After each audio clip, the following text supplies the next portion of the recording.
Warning, the following podcast has been classified as insanely lucrative. Listener discretion is advised. Because I was doing so many boxes. I had a couple £1,000 worth of product that came in. I had the freight forwarders take care of everything, and then they shipped it off to Amazon. And yeah, everything. There were some hiccups for sure, and that's a story I've got to explain. Your attention, please. Listening to the AMPM podcast may cause recurring revenue streams and unfair advantages over your competitors. Other side effects may include fatter wallets, fired bosses, and longer vacations. Listen at your own risk. Here's your host, seven-figure entrepreneur and online marketing madman, Manny Coates. Manny Coates. Hello, everybody. I sound like a boxing announcer. Welcome to the AMPM podcast. This is the podcast where we discuss generating recurring revenue 24 hours per day, all day, all night during the AM and the PM. In fact, I was just eating a soft-shelled crab at a sushi place with my lady. And guess what, guys? I was making money. How cool is that? Pretty cool, I think. So, welcome to episode number... What episode is this? Episode 8? No, episode 9. I'm losing track. Man, episode 9. And this is a continuation of the series back from episode 5, 6, 7, and 8, where we discuss launching your product, right? From everything from researching it to finding a supplier.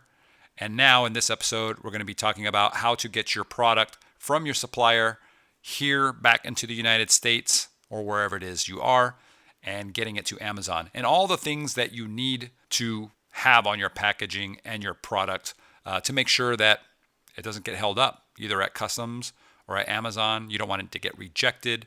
A lot of things we need to consider here, okay?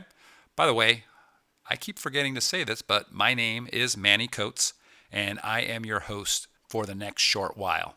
So one thing that I didn't mention in the last episode, which I should have, it slipped by, so I'm going to mention it now, is that when you're dealing with Alibaba and a supplier over there, and you're getting to the point where now you're going to be paying for your product.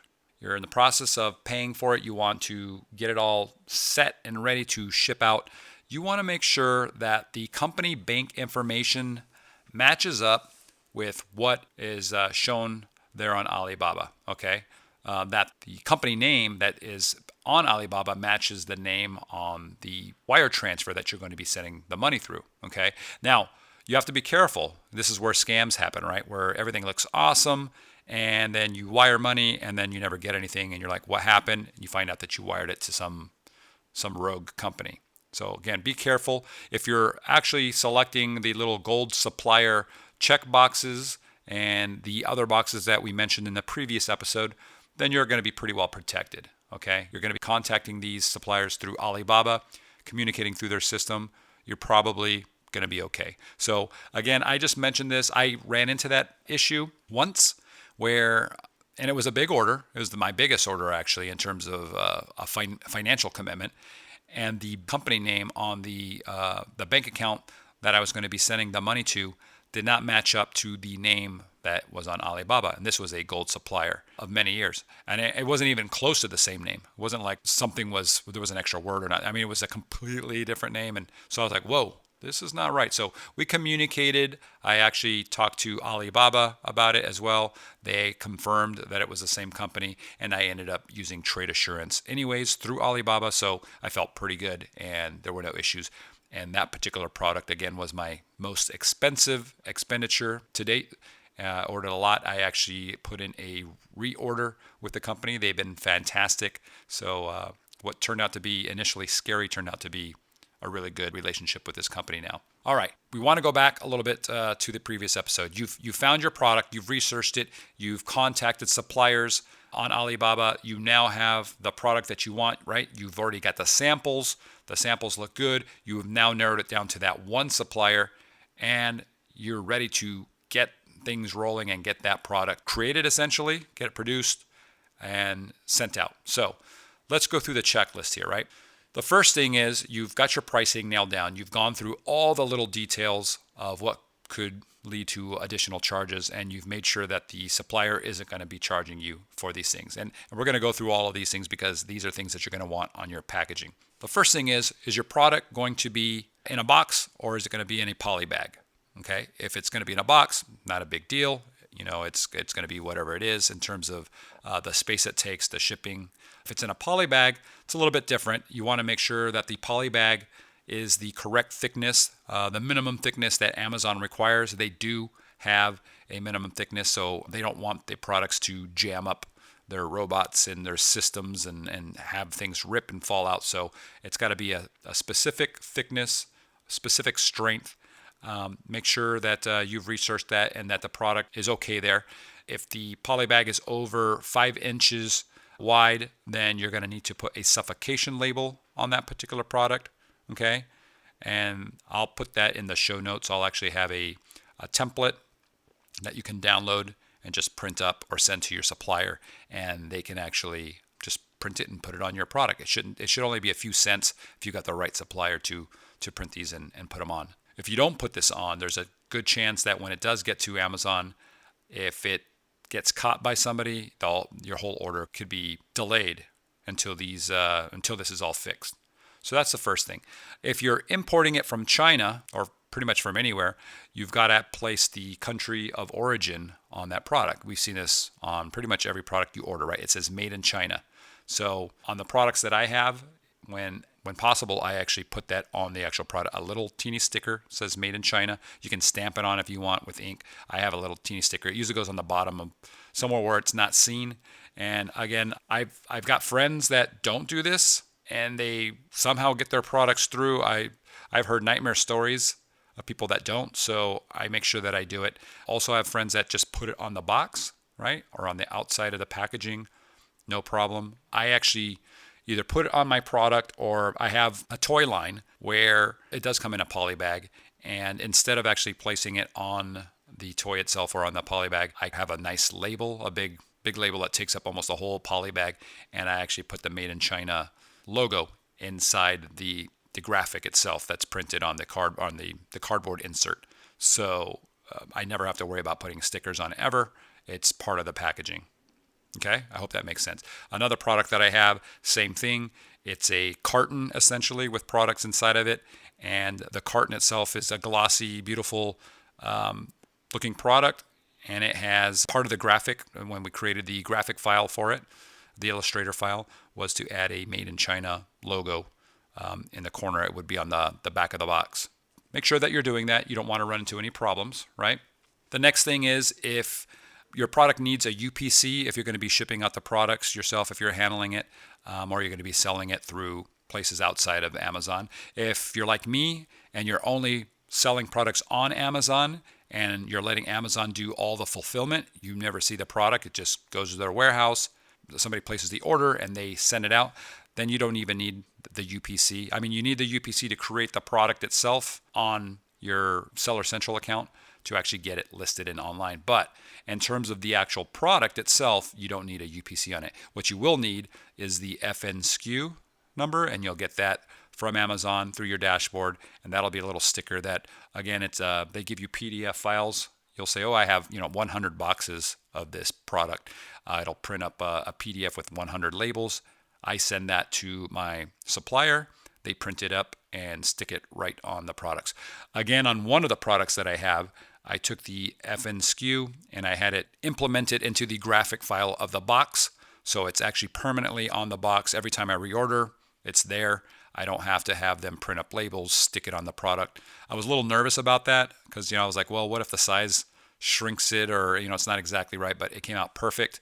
And it's just one less thing that I've got to worry about. And it's one less cost that I have to think about. It's 20 cents, right? That's what Amazon charges you to put these FN SKUs on. So if you're ordering, 5,000 units at 20 cents each, it's $1,000, $1,000 that I've saved just by sticking it in the artwork that I need to put on the product in the first place. Anyways, no matter what, it's a 0 cent cost to me, but it saves me $1,000. So it makes sense, right? So make sure you're doing that. Okay, so when I finally placed my order through Alibaba for my my first supplier, the waiting time was about 15 to 20 days to get the product actually manufactured. And then it was another 5 days or so to get it to me here in the US if I used express shipping through UPS or through FedEx. So I was looking at 20 to 25 days typically for this one supplier. Now, I have multiple suppliers now, and they all vary. One of them takes forever. It takes about a month for them to actually create everything. It's a lot more custom. And then I have other guys that are just super fast. They can have stuff ready in under a week, and it's ready to go.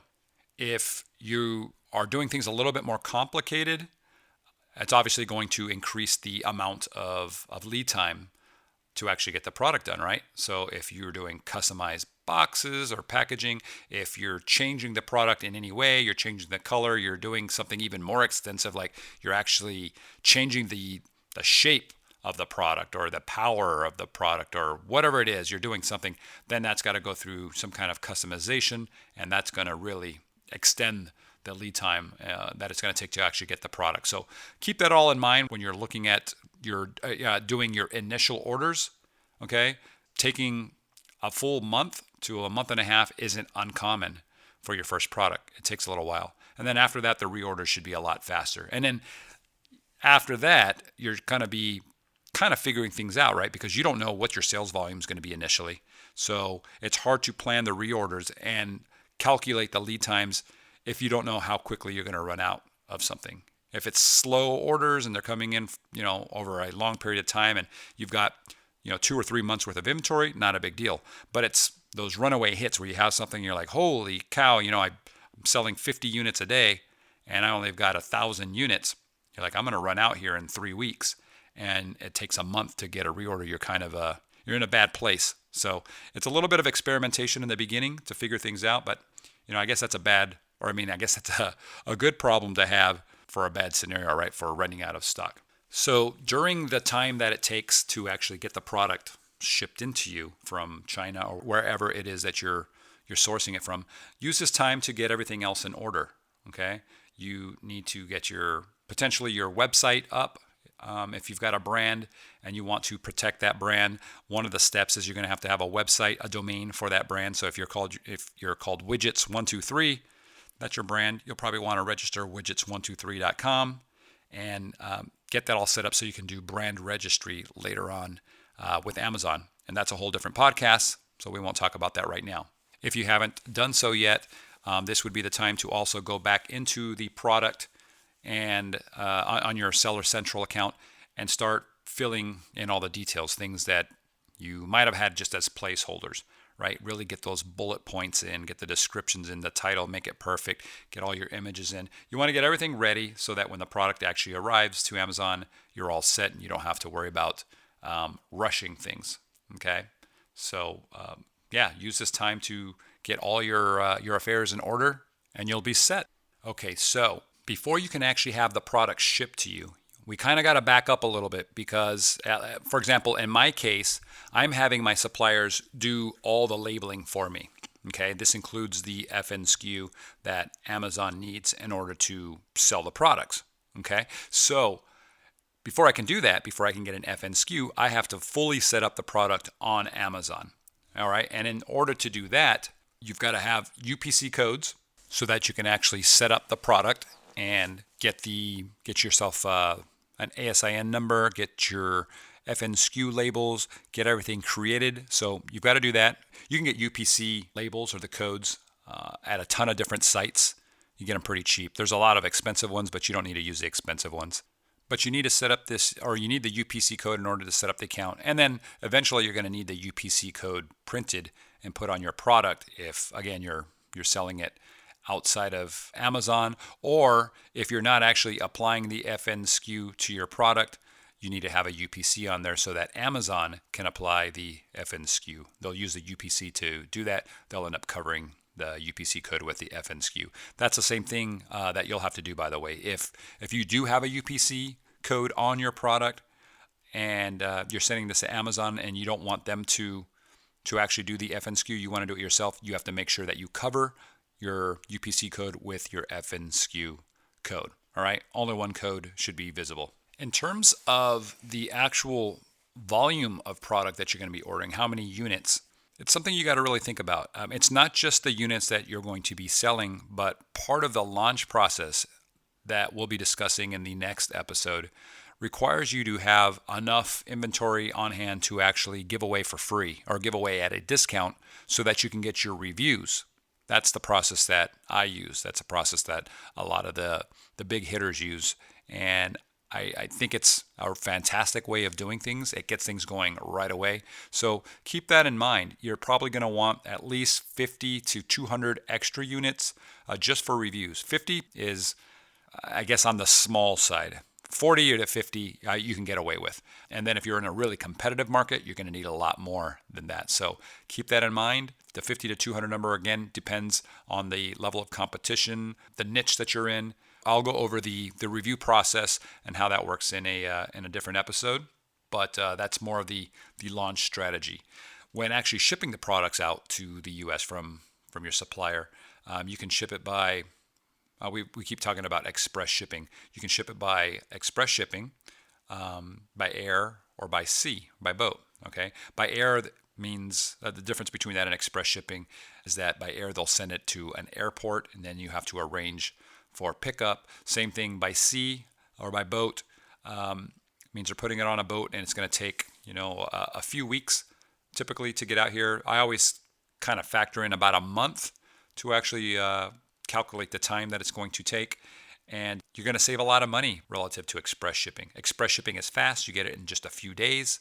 By air, a little bit longer. But again, you need to manage the pickup and the delivery. Typically, you're going to want to use a freight forwarding company, and we can get into that in a different episode. Freight forwarding is actually a complicated, for me it was complicated scenario to figure out. Same thing with sea. There's so many forms and so many things you've got to fill out and handle when getting something on a boat and then getting it through customs and paying all the duties and fees. And this is why, honestly, a lot of the big guys out there are doing just tons and tons of sales. You're doing 6 figures per month. A lot of them still don't use boat. They don't send stuff by sea. They use express shipping because it's such a complicated and nutty process that they just don't want to deal with it. But honestly, shipping by sea is the way to go. I think it's cheap. Instead of sending something that, if you're going by express air and it's costing you $3 per unit to ship it, that same unit might cost you 20 cents to ship on a boat. So your profit margins are drastically reduced, right? I mean, $3. Of course I'm using this as an example because I don't know what your product's going to be, but if you can save yourself $3 or $4 per unit on shipping, and you're only making, let's say you're making $8 profit if you're doing it by air, and you get an extra $4, I mean, you've increased your profit margin by 50%, 40-50%, depending on where you're at with everything, right? So it could be huge. I'm using a freight forwarder for sea shipping, the same freight forwarding that I would use for anything else. They handle everything for me. Basically, they even go to the factory, pick up the stuff, bring it to their facility, package it all the way it needs to be packaged, whether it needs to be palleted, whatever the case might be. They send it out here, do all the paperwork. They send me a bill, and then from there they send it off to Amazon's warehouses based on the FBA labels that I've given them, all right, that I gave the factory when they created my products and put them on the boxes, and that's it. It's done. I've actually used my freight forwarders for express air because I was doing so many boxes. I mean, I had a couple thousand pounds worth of product that came in. I had the freight forwarders take care of everything, and then they shipped it off to Amazon. And yeah, everything. I mean, there were some hiccups for sure. And that's a story I've got to explain in a different podcast and how I actually handled it, because some product got lost, but it wasn't because of the freight forwarders. It was because of Amazon and the Christmas period and how they eventually found the product. And it was just that part was a nightmare. But it's a whole podcast that I could talk about because it involved reimbursement of product by Amazon, things I have never had to even think about that could be really valuable to my listeners. So freight forwarding, I'll do an episode on that. And actually, I'd like to have one of my guys at the freight forwarding company come on the show and talk about the pros and cons potentially of using them. I think it's almost all pros. The cons are a little bit slower delivery. I will have more information on sea shipping because my next orders are coming by sea. And that will be, in an upcoming episode. So for simplicity reasons, when you start out, especially if this is your first product, just use Express Air the first time. Maybe the first few times. It's going to be way less complicated. You don't have to deal with customs because the three major carriers that you're most likely going to be using, FedEx, DHL, and UPS, they're your customs agents. They handle all that, so you don't have to worry about it. They take care of all the fees, and then they'll just bill you and then deliver, and you're good. So you don't have to really worry about it. Okay, so just use them. From there, you can just print out your Amazon labels, the labels that you would use to ship the products to the Amazon warehouses to get the products into inventory, get them online. You'll be sending those to your supplier. That's what I do. I send them to my supplier. They put them on all the boxes, the cartons they call them. You'll be dealing with that, the cartons. If you're shipping the products directly to your house first so that you can review everything, make sure it's all good, then for sure you'll want to use the UPS shipping service that Amazon provides because they have super discounted rates. Like it's like crazy rates compared to what you can normally get. And then you can just ship it from your house to Amazon and save a lot of money. So there you go, guys. That's about it on the shipping. I guess to summarize, if you're a first-time seller, go with Express Air shipping. It's not the most inexpensive way of doing it, but it's the easiest way and the fastest way. I would probably have your first order shipped to your house because that will allow you to make sure that the products that you get are actually set up the way you want. They look the way you want. They've got all the correct labeling in place. The FN SKUs are in place correctly. You just want to make sure that there are no issues with the product. There's plenty of stories out there where people have shipped directly from China or directly from their supplier, wherever that might be, directly to Amazon, and there was something wrong with it.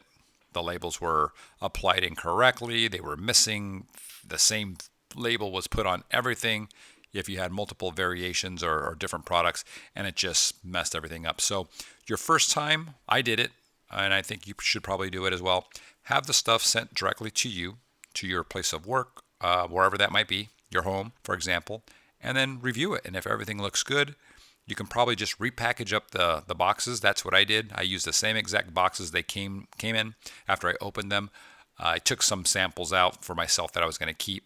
I printed up the appropriate labels, the FBA labels, the Amazon labels that they need, and I sent them to the multiple warehouses that Amazon requested I send them to, and I was done. And that was my first experience with actually sending product to Amazon, and it worked out really well. It was easy.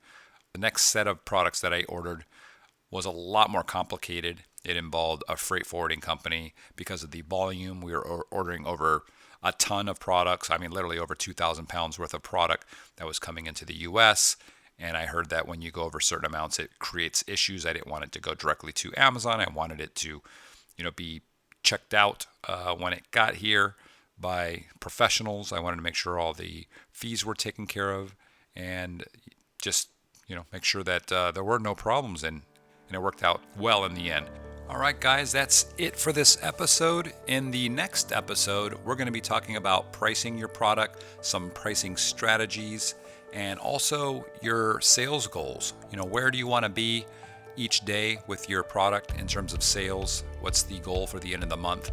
And when should you focus on another product? So we still have quite a bit to cover. Beyond that, we'll have a few more episodes covering keywords and some other cool data to really get you going. So I hope you'll join me in those episodes. And if you like what you've heard today, please do subscribe. I'd really appreciate it. Until next time, take care. Bye-bye. You've been listening to the AM/PM podcast hosted by Manny Coates. For more information, insider tools, and to get the resources mentioned in this episode, visit ampmpodcast.com.